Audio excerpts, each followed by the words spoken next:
morning, sir. This is Mr. Apollo Baltasar Belarmno for Group Alungins with my partner right now who is holding the camera, Mr. Laurente, sir. And so these are the parts of the polygraph machine. I will be the first person, sir, to explain, sir.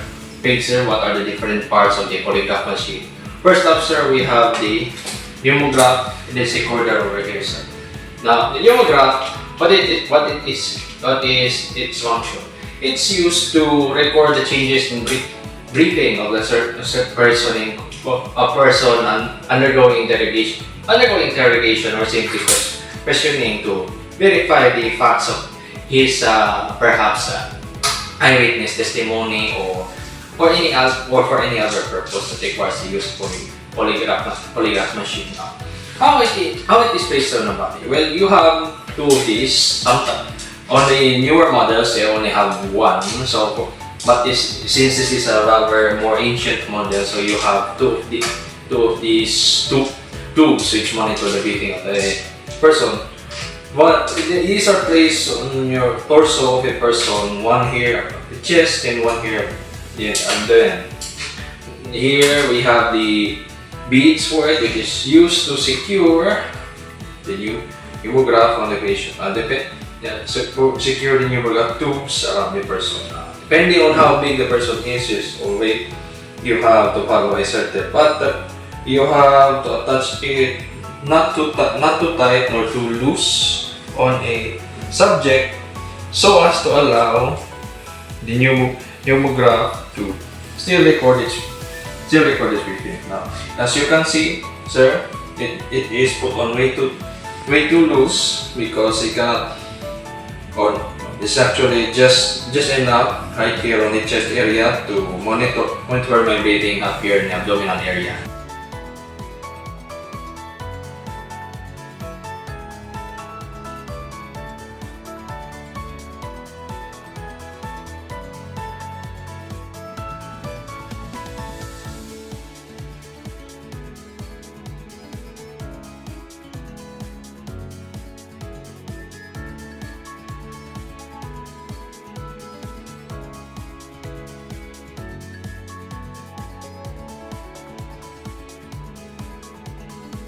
So good afternoon. The second is called cardiac sphygmograph. So cardiac sphygmograph is designed to detect the blood pressure changes of the subject. So this is the arm cup. So the arm cup is used to put in the upper elbow of the subject and it detects the blood pressure. So this is the pump. The pump is used to control the pressure of the arm cup.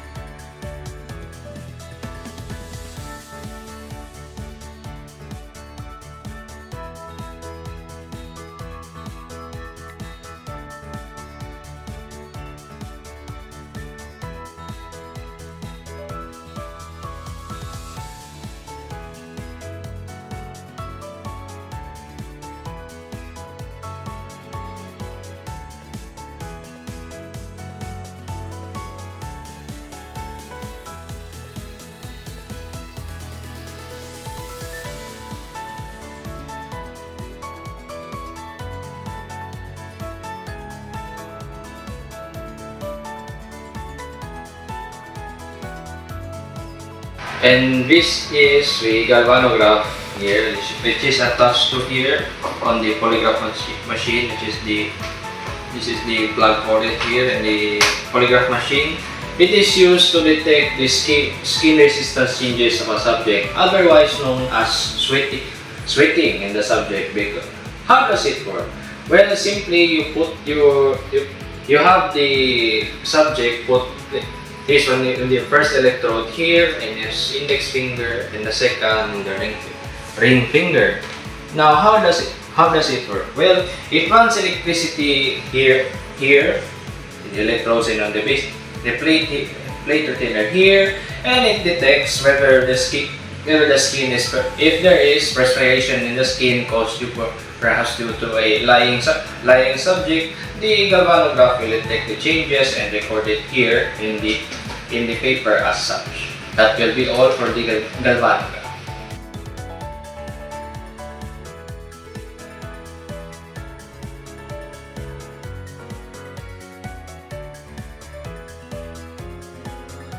So here we are, sir, in the main polygraph machine itself. This is basically the brain of the polygraph machine, sir. This is where all the magic happens when it comes to the polygraph machine. Now, the last part we'll be discussing, sir, is the kymograph, which is also known as the chart drive module, which is right here. This drives the paper, drives or actually pulls the paper under the recording pens, which are here, which are these little things. Sorry, cardiox, you are very loose, you are very dead. Which is these are the recording pens, which write on this chart, which is usually 100 feet long, sir. Now I will be explaining here what are the other parts of the polygraph machine as we go, sir. There we have the chart, of course, roll of special paper which is used for polygraph machines. Nowadays, as this is an earlier model, it still uses paper, whereas in modern days we already have digitized versions. But we can still also have paper ones. We can also still print them, sir. And then we have the cutter bar, which is right here. This is used to cut the paper at the end of test. So if you have perhaps a test, if you have ended the test of the subject, would use it to cut off the paper, and then you have paper rail guide, which is here. Paper rail guide, that one, and then you have the synchronous motor, which runs the paper at a uniform speed, because if you don't run the paper at uniform speed, you will have errors when it comes to recording, especially when the pens are writing very fast, or you set the pens to become very sensitive. And you have your pen and inking system. Of course, you have your pen, your inking system over here, the little tubes, and the capillary ink, which you have to manually refill for each one, at least here, and here. You have 4 of them. Now, you have the pen lifter is over here, which basically lifts the pens when it not raises or lowers the pens in 3 positions, like so. So over here, like if you don't want to use them, you have to raise them. If you want to use them, you set them to another elevation. And then these are the different pens for the different instruments of a polygraph machine. First, you have the pneumograph, cardio and auxiliary cardio and pneumographs over here. You have 3 pens for them. And then you have your galvanograph, which is always the longest pen, which is the 3rd one over here.